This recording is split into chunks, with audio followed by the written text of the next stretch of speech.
On peut nommer dans les cieux des cieux ne revient qu'au Père des cieux des cieux. Toute domination visible, invisible, toute puissance visible, invisible, toute souveraineté visible, invisible, toute autorité visible, invisible n'a été donnée que à Christ dans les 7 cieux. Je vais maintenant, ça c'est la deuxième partie, qui est assis sur le trône de l'Éternel.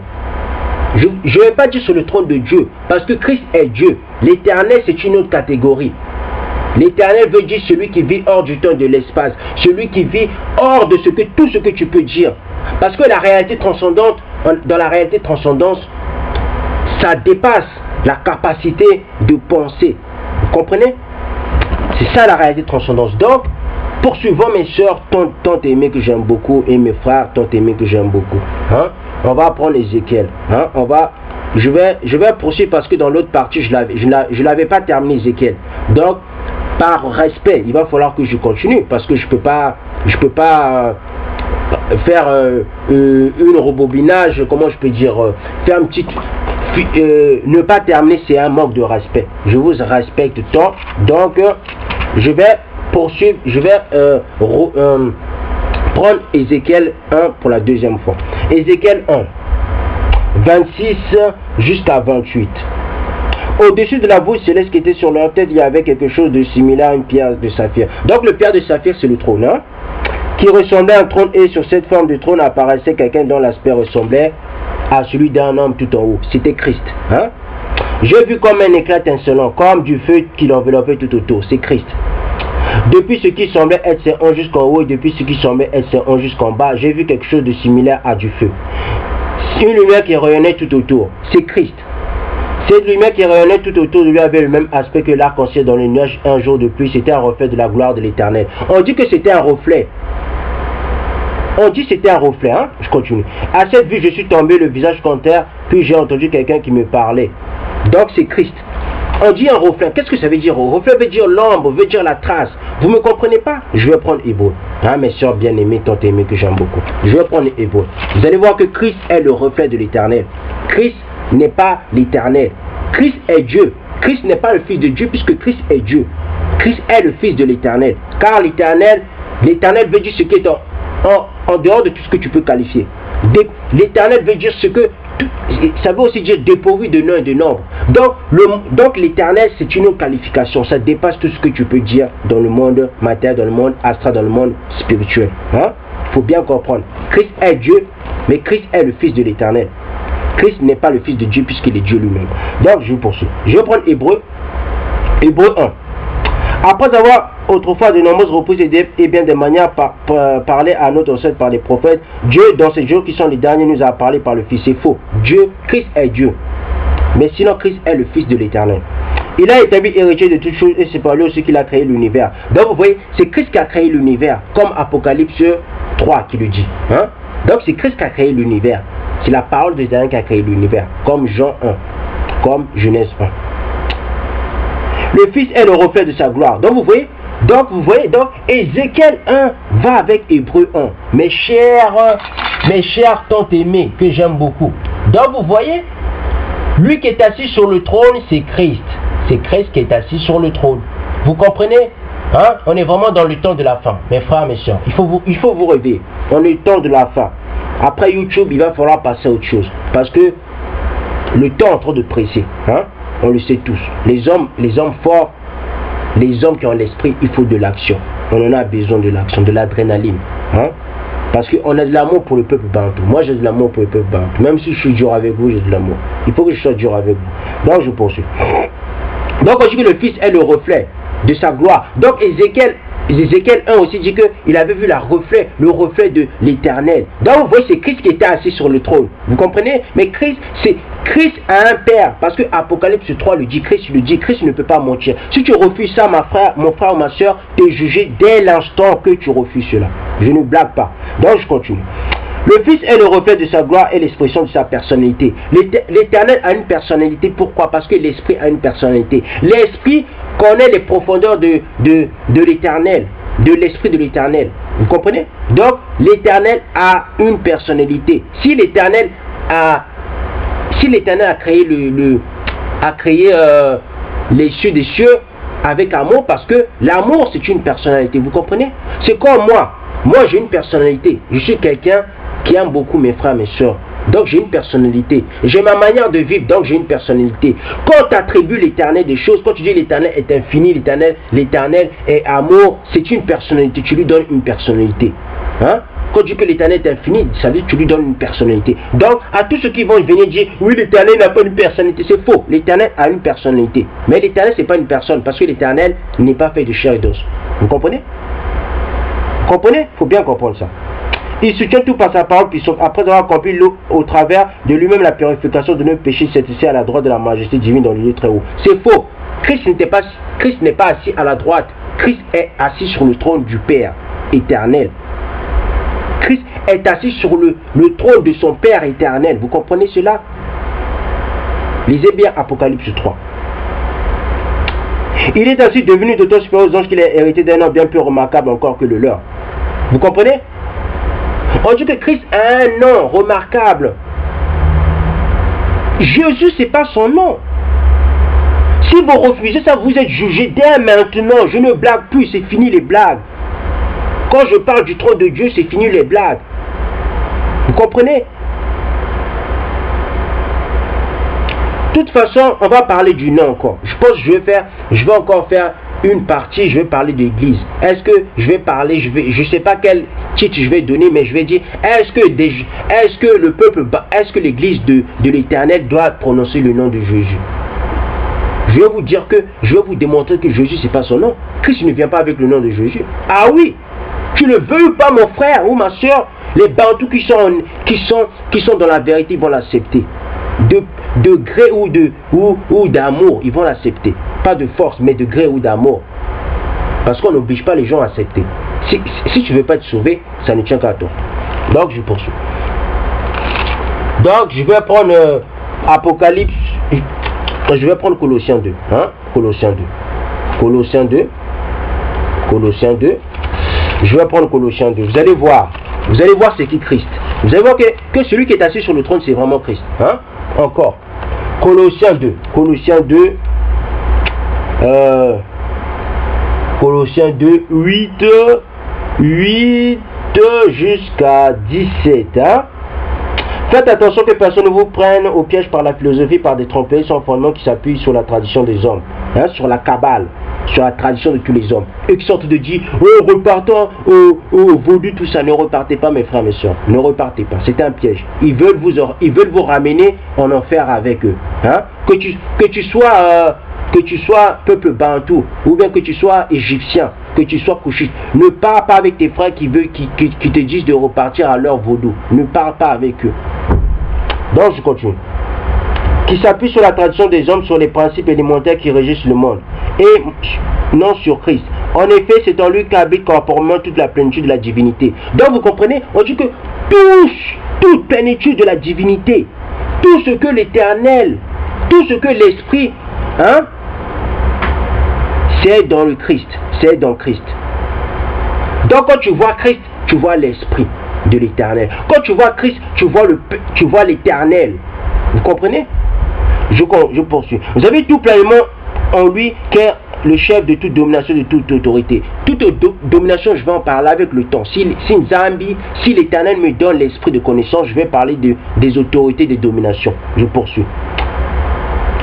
C'est en lui que vous avez été circoncis d'une circoncision qui n'est pas faite par la main de l'homme, mais de la circoncision de Christ qui consiste en vous dépouiller du corps de votre nature pécheresse.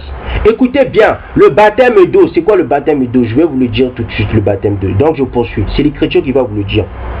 Vous avez en effet été ensevelis avec lui par le baptême et vous êtes aussi ressuscité en lui avec lui par la foi en la puissance du Dieu qui l'a ressuscité. On sait bien que Dieu là, Christ est Dieu. Il faut dire l'Éternel. Parce que Dieu là, Christ est Dieu. C'est un titre. Donc je poursuis. Donc on a vu le baptême. Le vrai baptême, c'est quand tu te repentis. C'est quand tu acceptes la repentance. Le baptême, c'est pas aller dans l'eau. Ah oui, Philippe Kakou, arrête de leur mentir. Oh, Philippe Kakou, arrête. Même les Tounassi, tout ça, arrêtez de mentir. Georges Nama, je sais pas, arrêtez de leur mentir. Le baptême d'eau là, il n'y en a plus. Ils n'ont qu'à se repentir seulement. Et ça, on parle du peuple bleu. Et le peuple noir aussi. Et tout ceux qui acceptent la vérité, acceptent le baptême. Bon, le baptême d'esprit, c'est que pour le peuple bleu. Donc, je poursuis. Vous qui étiez mort en raison de vos fautes et de l'insurrection de votre corps, il vous a rendu à la vie avec lui. Il nous a pardonné toute notre faute. Il a effacé l'acte rédigé contre nous qui nous condamnait par ses prescriptions. Donc vous voyez, donc Colossiens parle du peuple élu. Colossiens ne parle pas des chrétiens. Vous comprenez? Je repars en arrière. À tous ceux qui sont en train de dire que oui, Yahushua, je ne sais pas comment vous l'appelez, Yahushua ou bien Jésus-Christ vient pour les chrétiens. Et Christ ne vient pas pour vous. Hein. Je continue. Vous qui étiez, je repars en arrière. Vous qui étiez morts en raison de vos fautes et de l'insurrection de votre corps, il vous a rendu à la vie avec lui. Il nous a pardonné toute notre faute. Lisez bien Ézéchiel 37. Hein? C'est la même chose qu'Ézéchiel 37, Colossiens 2. Il a effacé l'acte rédigé contre nous qui nous condamnait par ses prescriptions. C'est quoi ces prescriptions? C'est la loi. Les prescriptions, c'est la loi. Vous comprenez? Les prescriptions que là on parle, là, c'est la loi. La loi, elle a été donnée à qui? La loi a été donnée au peuple élu. Deutéronome 33. C'est l'héritage du peuple élu. Je poursuis. Il a annulé en le clouant à la croix. On sait bien qu'il n'est pas mort à la croix. Hein? C'est au poteau qu'il est mort. Parce que dans la loi, on parle du poteau. Dans la loi, on ne parle pas de la croix. La croix, c'est Constantin. Quand Constantin marchait, il a eu, je ne sais pas, une vision. Soit disant, il a eu une vision. Je pense que c'est Satan qui lui a parlé. Donc Satan lui a parlé, Satan lui a dit, fais maintenant une croix, fais de l'idolâtrie comme une croix. Hein? Je poursuis. Il a ainsi dépouillé les dominations, les autorités, les a données publiquement en spectacle en triomphant d'elles par la croix. Les dominations, je vais en parler avec le temps. Puis les autorités, on va en parler avec le temps. Que personne d'entre vous juge au sujet de manger ou du boire, ou à propos d'une fête, d'un nouveau mois ou du Shabbat. C'est faux. Le Shabbat, il faut le pratiquer. Le Shabbat, il faut le pratiquer. Tout cela n'était que l'ordre des choses à venir, mais la réalité est en Christ. Donc vous comprenez? On dit que la réalité est en Christ. Christ, tout ce que tu fais, Christ sait. Tout ce que tu fais, Christ sait. Tu comprends, mon frère ou ma soeur? Parce que la réalité, les 7 cieux là, la réalité des 7 cieux, c'est Christ qui le domine. Vous comprenez? Tout tourne autour de Christ. Vous comprenez? Donc, je poursuis. Je vais prendre un Timothée. Hein? On va prendre un Timothée. Mes frères, mes soeurs, tant aimés. On va prendre un Timothée 6. Un Timothée 6. Hein? Un Timothée 6, 13, 16. Hein? 13, 16. Vous allez voir c'est qui Christ. On ne blague pas avec Christ. On ne blague pas avec lui. Faites très attention. Bon. 1 Timothée 6, 13. Donc, à tous ceux qui ont blanchi la couleur de Christ, vous êtes mal barrés. Vous êtes foutus. Christ vient vous juger. Vous êtes foutus. Bon. Je vais prendre 1 Timothée 6, 13, 16. Vous ne l'avez pas respecté. On respecte le boss. On respecte Christ. On ne blague pas avec Christ. D'accord? Devant Dieu qui donne vie à toutes choses et devant Yahshua qui a rendu témoignage par sa parole, déclaration face à Ponce Pilate. Je t'ordonne de garder le commandement reçu en vivant sans tâche et sans reproche jusqu'à l'apparition de notre Seigneur Yahshua. Cette apparition, le bienheureux est seul souverain. Vous voyez? Donc on dit que Christ il est le seul souverain. C'est vrai? Christ est le seul souverain dans les 7 cieux. Parce que toute souveraineté lui a été donnée. Toute domination, toute puissance, toute autorité lui a été donnée. Tout tourne autour de Christ. Vous comprenez? Satan aussi, Satan il était souverain. Satan avait un trône. Il y a plusieurs trônes dans le monde astral. Vous ne connaissez pas les réalités célestes. Ça vous trouble que je vous dis des choses comme ça? Hein? Ça vous trouble? Ça vous trouble que l'Éternel même vit même en dehors de toute réalité que vous pouvez imaginer? Ça vous trouble? Vous êtes perdu, hein? C'est bien. Donc, je continue. Cette apparition, le bienheureux est seul souvent le roi des rois et le Seigneur des seigneurs, la révéla au moment voulu. On sait bien c'est qui le roi des rois? C'est Christ. Le Seigneur des seigneurs, c'est Christ. Il est le seul à posséder l'immortalité. Vous comprenez? On dit que Christ est le seul à posséder l'immortalité. Vous comprenez?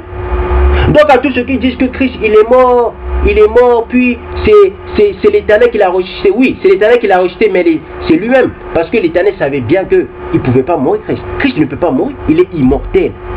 Christ est immortel, vous comprenez? Je poursuis. Il est le seul à posséder l'immortalité, lui qui habite une lumière inaccessible. Vous comprenez? Donc, dans les cieux, donc dans le monde astral, Christ a une lumière inaccessible. Vous comprenez? Il a une lumière inaccessible. Voilà la révélation de la deuxième partie de qui est assis sur le trône de Dieu, de l'éternel. Parce que Christ est Dieu, bon, de l'éternel. Je poursuis. Donc, lui qui habite une lumière inaccessible et qu'aucun homme n'a vu ni ne peut voir. Donc, vous voyez, donc quand Christ est dans le monde céleste, même les archanges ne peuvent pas le voir, vous comprenez? Aucun peut le voir parce que la lumière est inaccessible quand il est assis sur le trône. Vous comprenez? C'est pas n'importe qui. Donc, tous les chrétiens, vous êtes mal barrés. À tous ceux qui disent que la couleur n'a rien à... La couleur n'est pas importante, vous êtes tous mal barrés. Vous comprenez? Je continue. Une lumière inaccessible et qu'aucun homme n'a vu ni ne peut voir. À lui soit l'honneur et la puissance éternelle. Vous voyez? Donc, Christ a une puissance éternelle. Puissance éternelle. Maintenant, à tous ceux qui disent, mais lui, c'est un chaman, il fait du fétiche, il fait de la magie. Je vais vous montrer que Christ existe. Je vais vous montrer que Christ existe depuis le commencement, même depuis le commencement même des cieux. Je vais vous le montrer. Regardez, hein, avec le temps. Je vais d'abord finir ce passage-là. Aux riches de ce monde, ordonne de ne pas être orgueilleux et de ne pas mettre leur espérance dans des richesses incertaines. Hein? Donc, aux riches. Bon, je pense, je ne vais pas trop parler de ça parce que là n'est pas le sujet. Hein? Je vais m'arrêter là, là n'est pas le sujet. Je vais prendre un Pierre. Hein? Je vais prendre un Pierre. Vous allez voir qu'est-ce que je disais. Vous allez voir que je ne suis pas magicien. Quand je parle selon les Écritures. Hein? Je vais prendre 1 Pierre 1, 1 Pierre 1, hein? 1 Pierre 1. 1 Pierre 1, 23, 1 Pierre 1, 23, 25. 23, 20. Vous allez comprendre que Christ existe depuis le début. Je vous avais dit que derrière le commencement, quand on dit au commencement Dieu était, je ne sais pas, la parole était là. Parce qu'il se cache quelque chose. Vous ne comprenez pas? Quand on parle du matériel, directement on parle du astral. On parle directement du spirituel.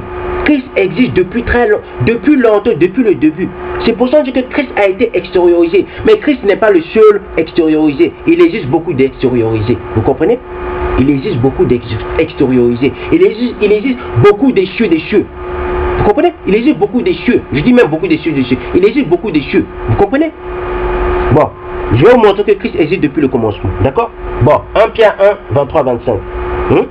En effet, vous êtes nés de nouveau, non pas d'une semence corruptible, mais d'une semence incorruptible, grâce à la parole vivante et permanente de Dieu. On sait bien c'est qui Dieu là. La parole de l'Éternel, on sait bien c'est qui. C'est Christ. Car toute créature est comme l'herbe et toute sa gloire comme la fleur des champs. L'herbe sèche et la fleur tombe. Mais la parole du Seigneur subsiste éternellement. Donc vous comprenez? Donc on dit que cette parole existe, subsiste éternellement. Si ça subsiste éternellement, ça veut dire parce que la parole n'a pas eu de commencement, si on voit bien. Vous comprenez? Donc Christ n'a pas eu de commencement. Christ a été extériorisé. Ceux qui sont extériorisés n'ont pas eu de commencement. Il faut bien comprendre ça. Hein? Il faut bien comprendre ça. Cette parole est justement celle qui vous a été annoncée par l'évangile. Bon. Je vais prendre Ésaïe 53. Hein? Ésaïe 53, 6. Ésaïe 53, 6. Ésaïe 53, 6. Hein?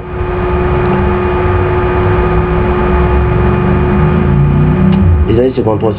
Nous étions tous comme des brebis égarés, chacun suivait sa propre parole, et l'Éternel a fait retomber sur lui une faute à tous. Hein? Donc, les brebis égarés, là, qui est le brebis? C'est l'Éternel. Hein? L'Éternel est le brebis. Comprenez? L'Éternel est brebis. Maintenant, de toute façon, la parole de l'Éternel existe depuis le commencement. Il faut bien mettre ça dans la tête. Je vais trouver d'autres passages encore qui vont dire que la parole existe depuis le commencement. Non, la parole de l'Éternel est éternelle. Hein? Donc, Christ a été extériorisé. Ceux qui sont extériorisés n'ont pas eu de commencement. Il faut bien comprendre cela. Les anciens des jours ont eu des commencements parce que ce sont les anciens des temps. Depuis que la vie existe, eux ils étaient les premiers. C'est ça, ça veut dire quoi l'ancien des jours? L'ancien des jours veut dire depuis le commencement, eux ils étaient là. Quand le commencement a commencé, quand la vie spirituelle, parce que la vie spirituelle n'a rien à voir avec la vie matérielle, la vie astrale. Donc, quand le commencement de la vie spirituelle a commencé, les anciens de temps ont existé. Vous comprenez? Donc, quand Apocalypse 21, Apocalypse 21, 22 jusqu'à 27 dit, hein, Apocalypse 21 jusqu'à 22 jusqu'à 27 dit que, hein, excusez-moi, je ne vis pas de temple dans la vie, car le Seigneur, le Dieu Tout-Puissant, est son temple, ainsi que l'agneau. C'est vrai. L'agneau, le Tout-Puissant, est son temple, parce que Christ, il a une lumière inaccessible. Comprenez? Celui qui est assis sur le trône du Père, c'est Christ. Si vous voulez, je vais encore repartir en arrière pour qu'on arrive à se comprendre. Bon, je poursuis d'abord ce verset. La vie n'a besoin ni du soleil ni de la lune pour l'éclairer, parce que la lune, c'est un luminaire. Tous ceux qui disent que Armstrong, je ne sais pas quoi, est allé sur la lune, c'est faux. Parce que la lune, c'est une étoile. Non, quand je dis c'est une étoile, ça brille, la lune brille. La lune émet de la lumière. La vie n'a besoin ni du soleil ni de la lune pour l'éclairer, car la gloire de Dieu l'éclaire et l'agneau est son flambeau. Les nations marcheront à sa lumière et les rois de la terre y apporteront leur gloire. Ces portes ne seront pas fermées de toute la journée, car il n'y aura plus de nuit. On y apportera la gloire et l'honneur des nations. Ils n'entreront chez elles rien de sué ni personne qui se livre à des pratiques abominables et aux mensonges. Il n'entrera que ceux qui sont inscrits dans le livre de la vie de l'agneau. Vous comprenez? Maintenant, à tous ceux qui ne comprennent pas que celui qui est assis sur le trône là, c'est Christ, hein? Quand on parle, on dit oui, j'ai vu l'Éternel là. Quand on dit, attendez, c'est Christ. Je repars encore en arrière. Pourquoi on arrive à se comprendre, hein? Qu'on arrive à se comprendre. Je m'arrête dit, c'est quoi le baptême d'esprit? Le baptême d'esprit, c'est quoi? Je vais prendre Apocalypse 21 vite fait, hein? Je vais prendre Apocalypse 21. Apocalypse 21, 6 jusqu'à... Apocalypse 21, 6 jusqu'à 8. Je vais vous dire, celui qui... Attendez. Puis me dit, je suis l'alpha et l'oméga, le commencement et la fin. À celui qui a soif, je donnerai à boire gratuitement de la source de l'eau de la vie. Le vainqueur recevra cet héritage. Je serai son Dieu et sera mon fils. Hein? On sait bien, pour être fils, il faut être un bantou. Tu ne peux pas être un fils adopté si tu n'es pas un bantou. Si vous voulez, après cette vidéo, je vais faire une vidéo qui va démontrer que pour être un fils adopté, il faut être un bantou, il faut être un israélite, il faut être un isolélé. Si vous voulez, je vais le faire. Donc je poursuis. Le vainqueur recevra cet héritage, je serai son Dieu, il sera mon fils. Quand au lâche, voilà. Quelqu'un qui est lâche ne peut pas entrer dans la Jérusalem céleste. Donc, à tous les bantous qui sont lâches, vous ne pourrez pas entrer dans la Jérusalem céleste. Vous comprenez? Celui qui n'est pas lâche, il est baptisé d'esprit. Je poursuis. Aux incrédules, donc, à tous ceux qui ne croient pas à ce que je suis en train de dire, vous êtes des incrédules, donc vous n'êtes pas baptisés d'esprit. Je poursuis. Aux pécheurs, donc à tous ceux qui transgressent la loi, vous n'êtes pas baptisés d'esprit. Parce que la transgression de la loi, c'est le péché. Poursuis. Aux abominables, donc à tous ceux qui font des choses abominables, vous n'êtes pas baptisés d'esprit. Aux meurtriers, à tous ceux qui tuent leur prochain, vous n'êtes pas baptisés d'esprit. À ceux qui vivent dans l'immoralité sexuelle, à tous ceux qui ont une femme ou à tous ceux qui ont une concubine, mais vont faire de la fornication, hein? Derrière ces concubines, derrière ces 3 ou 2 femmes, je ne sais pas combien, vous serez jugés. Hein? Donc vous n'êtes pas baptisés d'esprit.